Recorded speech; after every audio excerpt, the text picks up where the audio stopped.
Bill de Blasio, when asked about mandatory vaccination, said, "We tried voluntary.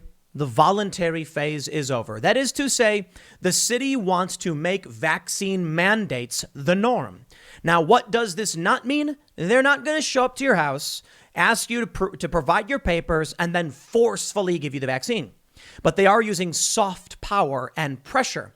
De Blasio says that in the public sector, everybody working for the city has to be vaccinated. He also said he's talking to the private sector, telling them to go as far as possible to mandate vaccines. And hilariously, MSNBC likened it to socialism, that conservatives are telling private businesses what they can't do. I find that one hilarious. It's one thing when you say you can't discriminate on the basis of race or disability or medical conditions. It's another thing when you tell businesses they can, otherwise it's socialism, which is a hilarious argument coming from MSNBC. My friends, mandatory vaccines will be the norm, at least in my opinion. As I often say, I'm not a fan of government mandating this stuff because you don't know what is right for someone else, and they must go to their doctor. It's funny that I am maintaining my principles on this issue when I talk about, say, pro-life and pro-choice. Healthcare issues, health of the mother, the child, it's between her and her doctor, not the state. Because I'm libertarian, left-leaning, not right-leaning, but, kind of in the middle. And what that means is I absolutely understand the moral conundrum that is the life versus choice. And it is a very, if not impossible, moral position. I know I can already see people getting mad and posting in the comments, but I just don't. That's the line for me. An individual has a right to say no to the state who wants to tell them what to do with their with their bodies and their medical decisions. And I understand the whole life versus choice debate. We'll argue that some other time. For the time being, you have people who say, I'm going to figure out what's right for me, as you should. Go to the doctor, provide your medical history, see what the doctor says. Mandating vaccines. What happens if you go to the doctor and they say you cannot get this? Is Bill de Blasio now going to bar you from your job? Are they going to mandate a negative test every week? That's what Bill de Blasio is saying. Which brings me to the next strange circumstance. What is this idea of get vaccinated or get a negative test? These things do not correlate in any way. We know that people who are vaccinated may still transmit COVID. This is why they are mandating masks now. The CDC's guideline has changed, saying even vaccinated people should be wearing the masks. Why? You get the vaccine.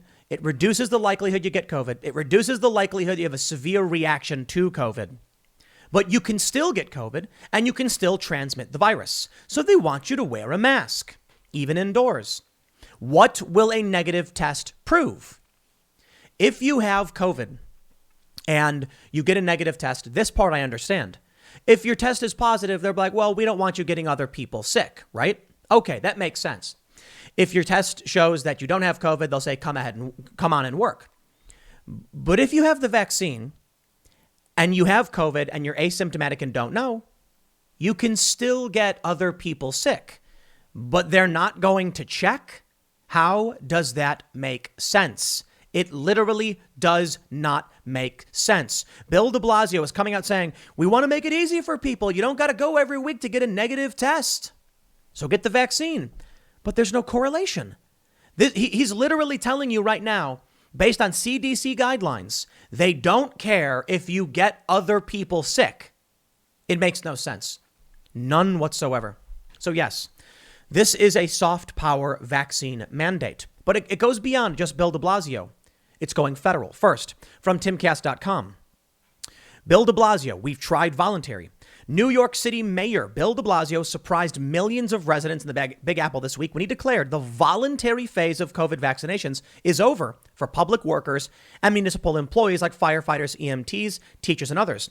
De Blasio was speaking with MSNBC host Joe Scarborough when he was asked if the city could impose more vaccination mandates on locals. Now, I want to clarify this. He was speaking with Micah and Joe. And when he said we're climbing a ladder, he was responding to Micah, but then he was talking with both of them. So a little bit of clarification there, timcast.com. Come on, you guys, you can do a little bit better. Yes, we are climbing a ladder. I'm not answering yes your question yet, he said during his July 27th appearance. But if that's not enough, I think we've got to be ready to climb the ladder more. And I think private sector entities can do some of that right now. Public sector entities need to move as quickly as possible. We've got to put pressure on the situation. Evolutionary, but fast evolutionary. We've got to shake people at this point and say, come on now. We tried voluntary. We could not have been more kind and compassionate. Free testing everywhere you turn, incentives, friendly, warm embrace. The voluntary phase is over, de Blasio added. We can keep doing these things. I'm not saying shut it down. I'm saying voluntary alone doesn't work. It's time for mandates because it's the only way to protect our people. This guy is a psychopath, an absolute psychopath. He is too stupid to know how to govern, how to inspire people. And so instead what he does is he makes stupid, nonsensical statements. Well, then they've got to get a negative test, which has nothing to do with vaccines. Because even people who are vaccinated can get other people sick. So what's the point of the negative test? Nothing. The dude is too stupid to know what he's talking about. So along comes someone like me. Sorry, I'm not as dumb as Bill de Blasio. And I say, okay, I understand. This is what you want to... You've not given me a single good reason to listen to what you have to say or to support you in this effort. Because I'm just like, shouldn't people with vaccines get tested then? Because they can still transmit. I mean, the CDC is saying that we're going to be doing mask mandates, or I'm sorry, the CDC is recommending that vaccinated or unvaccinated must wear masks indoors. It's a recommendation. But now we're hearing that a majority of the counties in Nevada are going to mandate masks. So I don't understand your point. Bill, you're making no sense to me. It gets worse than just New York. From CBN News, the voluntary phase is over, but it's not just New York. They say New York City, California, and Veterans Affairs to require vaccinations for these Americans. President Biden will reportedly make an announcement on Thursday requiring all federal employees and contractors to get vaccinated against COVID-19 or present regular testing results, according to some news sources. Once again, I ask you, what do those things have to do with each other? Why are you exempt from testing if you get the vaccine when you can still have COVID and be asymptomatic and be transmitting it? It makes no sense. I'm sorry. It makes none. The announcement comes as Biden is expected to reveal a series of new measures to encourage vaccinations as the Delta variant spreads across the country. I understand the concerns over that, sure. The Department of Veterans Affairs became the first federal agency on Monday to require vaccination for its 115,000 healthcare workers. The American Medical Association and 56 other leading medical organizations are now calling for mandatory vaccinations for workers at all healthcare settings, including nursing homes nationwide. California will soon require vaccination or negative weekly COVID tests for state and healthcare workers. New York City will also mandate vaccines or tests for municipal workers, including teachers and healthcare workers, and urging private employers to require shots. It's quite clear the Delta variant has changed the game, said Bill de Blasio. Got to shake people. So I read this you know. In the meantime, Florida's governor says ordinary people should not be forced or mocked into taking the vaccine. They have different reasons for why they don't take it. And I think that the more they're hectored by government officials or some of these folks, that is not going to get them to yes. And I can tell you that right now. And DeSantis is right. And DeSantis has encouraged people to get vaccinated. And Donald Trump has encouraged people to get vaccinated. It is the craziest thing to me that they're mocking. I see Trump supporters mocking Sean Hannity because Hannity said, take it seriously, right? He trusts vaccine science.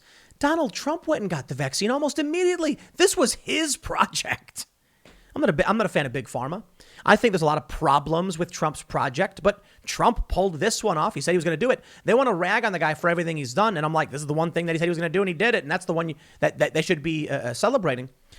Yet when governors and Hannity come out, Trump supporters are like, no, Donald Trump encouraged it. I don't think you should go and get medicated because a celebrity or a politician or an internet personality told you to do it. I think what's scary to me about the mandates is that they are trying to force people, many of whom probably can't, or they're going to make second-class citizens of people based on their medical histories. Now, there's been some talk about, I think it was in New York, that, maybe this was Biden, I think it was Biden, that people who are suffering from COVID side effects will be, given access to like disability payments and things like that. What if you have someone with an allergy and they can't get this. That's why I'm so concerned about people going to their doctors, because I have seen people take medications and have allergic reactions, and that's why you've got to disclose this stuff. It's rare. I know it's very rare, but I'm not going to sacrifice 10 people on this idea that you don't need to make a quick 5-minute phone call. You can call your doctor. Hey, what's going on? And then people have told me, Tim, not everybody can afford a doctor. Well, then you got a really serious problem. I'm not going to condemn poor people either. People need to have sound discussions about their medical histories, because not everybody can just do anything. And this is the problem I have with celebrities mandating it. And this is the biggest problem I have with the government mandating it. It will make people second-class citizens. Case in point, when there was that band in Florida, I guess, I think they were playing in Florida, and they said it's $1,000 for a ticket, and it's a $982 discount if you can prove you were vaccinated. So it wasn't vaccine, passports or whatever. I don't know I think the band was playing in Florida. Well, one fan of the band gave an interview saying her doctor told her she couldn't get the vaccine. She had just had COVID. She's like, so now I can't go to the event, but rich people can? Amazing. That's the problem with this. We cannot create medical second-class citizens. Think about how disgusting that's going to be. In 20 years, I genuinely believe vaccines will become mandatory, same as an ID. Right now, we have vaccines when you're a kid. I'm actually very much in favor of vaccinations. Polio, gone. Smallpox, gone. It's amazing. Now, there are challenges. The utilitarian questions and the deontological questions about protecting the individuals. It is tough. It is not so cut and dry. I think about what Spock said. The needs of the many outweigh the needs of the few. It's a kind of a horrifying statement. It means the individual can be sacrificed to save the majority, but it's also another question of it's not so simple. If you've got 60 people on one side who absolutely could lose their lives and 40 people on the other, do you take action to maximize life? I don't have all the answers, man. These are questions we're bumping into as we start programming automatic or self-driving cars, because the car will have to make a decision. If you're driving and a little old lady walks in front of the car can choose to swerve out of the way, risking the driver's life, or just go through the woman, taking her life. We don't have the answers. Humans make snap decisions, and we often say, we don't know what the answer would have been. But that car has to make that hard decision. What do I mean by this? There are risks for vaccines. And that's why I think it's so important. I think we can reduce hesitancy. I think we can reduce adverse events if people just go to their doctors and treat this normally instead of like just listening to celebrities. And a lot of the medical vaccine centers will ask you for your history. Just make sure you talk to your doctor. I think we can reduce all of this stuff if we do it right and we're honest with people. But too many on the left are utilitarian collectivists. They're willing to sacrifice the individual for the sake of the collective. I'm not a fan of that. I'm not. I recognize the risks and the problems. I recognize the threats to the environment. There's too many people, things like that. I get it. But what do? Do you create a hell on earth where people are living under a boot? Second-class citizens? Here's what I think the future will hold. I think, when you're born, you get your vaccines. I got all mine. I got a bunch a few years ago. And when you're born, you get your shots. But they don't give you a card or anything. They just say, okay, make sure you stay up to date with your boosters. But you do get a Social Security card. You do get a birth certificate. And you use those to get an ID. I believe in the future, you'll go to the DMV and they'll say, okay, I need your Social Security card, your birth certificate, your vaccine card, and a piece of mail with your address on it. And you'll go, yep, here you go. And then they'll say, okay, everything's good and up to date. And then you get your ID. I can't in good conscience support a system where there are going to be good, honest individuals who can't go to the movies, who can't go to the stores, who can't go buy food because of a medical condition. Sorry. I like the idea that we build buildings with wheelchair ramps. I like the idea that we have, wheelchair elevators. I like the idea that we accommodate people who are disabled or differently abled, whatever the politically correct term is. What I mean is, I like that we try hard to do right by people and help them out. I don't see how we can create a circumstance like this at the federal level, at the national level, but I do think it's going to happen. And it seems a bit eugenicist. I mean, think about it. How will people who for medical reasons are barred from public accommodations strive? Maybe they'll do better, to be honest. Maybe they'll be forced to go forage through the woods and survive on their own. But what does this do? Over time, the people who, for medical reasons, can't get vaccines or certain medications will be excluded. Certainly that would lead to 14th Amendment lawsuits. We are very, very lucky that we have this this Bill of Rights. Not just the Bill of Rights, the Constitution. I mean, the 14th Amendment's not even in the Bill of Rights. It's the equality under the law, right? Check it out. Here we go, baby. For Matt Haney says, SF Bar Owner Alliance, representing hundreds of establishments, will require proof of vaccination or 72-hour negative test for any patrons indoors. The policy makes no sense. None whatsoever. Like I said, for the millionth time, I really want to make sure I drive this one home. Why do you need a negative test if you don't have the vaccine? If people who are vaccinated can still be test positive for COVID, and that's why they have to wear masks. I don't know. You know what I can do? I have the story from the Financial Times. Well, I had a story from the Financial Times. So I guess I don't have the story from the Financial Times because they blocked me, even though I am a subscriber. But, oh, well, it is what it is. The Financial Times basically said, I'll just give you the gist of it, that there's concern about variants, I suppose.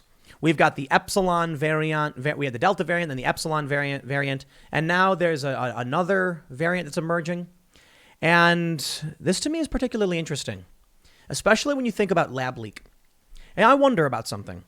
You know, lab leak hypothesis, the idea that the virus was being studied, that it was potentially a gain of research study, that it was done in the Wuhan lab and it leaked, is probably the most prominent theory as to the origins of COVID.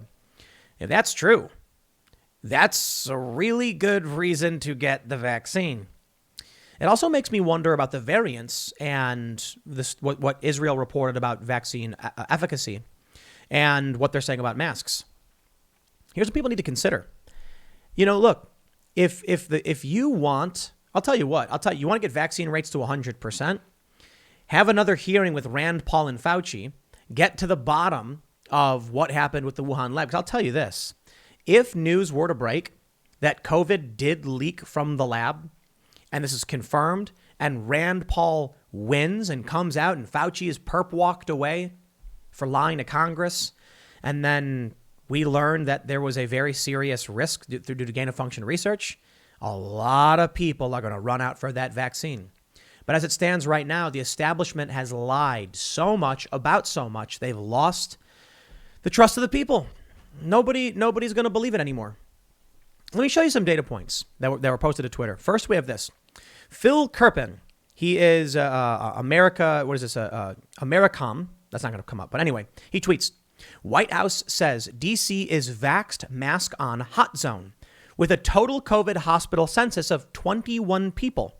So here's the data he's posted. They say 21 people are hospitalized. They call this a hotspot. This I find kind of strange. COVID hospitalizations have been going down. So it's a hotspot. You got to wear a mask. Far be it from me to question the CDC. Look at this. They're even saying now they want K through 12 schools wearing masks. You can see that on Twitter. Then we have Glenn Greenwald. Glenn Greenwald even citing Oliver Darcy of CNN. Darcy says, this is the hospitalization rate in Manhattan, an area CDC is urging universal masking in. CDC officials should really face questions from news orgs as to why they are treating areas like Manhattan the same way they're treating hotspots in the South with hospitalization spikes.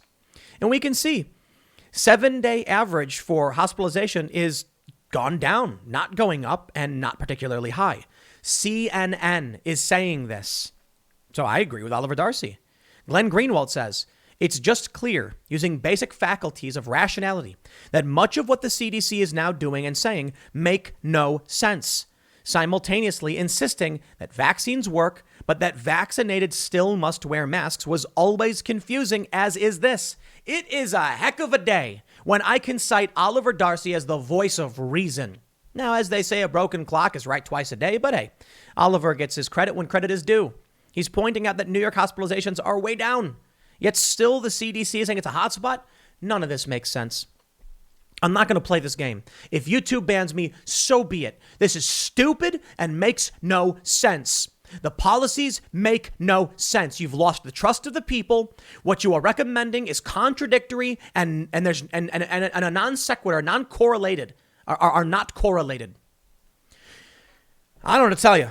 Like I said the other day, with a lot of similar points, there will come a time where I'm just like, none of this matters. Literally don't care. I'm just going to, if I see a I'm delete. News story about this, I don't care.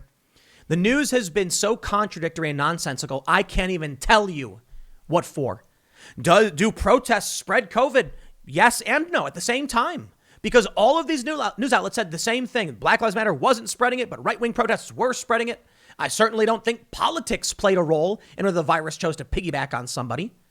So the news is telling us BS over and over and over again. What am I supposed to say to that? No idea. For all I know, Oliver Darcy's wrong here. You know what? I'll default to that. CNN's so wrong. Perhaps the CDC is right. It is a hotspot. And Oliver Darcy just doesn't know what he's talking about, right? I guess. Thanks, YouTube, for confirming that CNN is incorrect. Whatever, man. The voluntary phase is over, my friends. We'll see what that means. Next segment's coming up at 4 p.m. over at youtube.com/Timcast. Thanks for hanging out, and I will see you all then.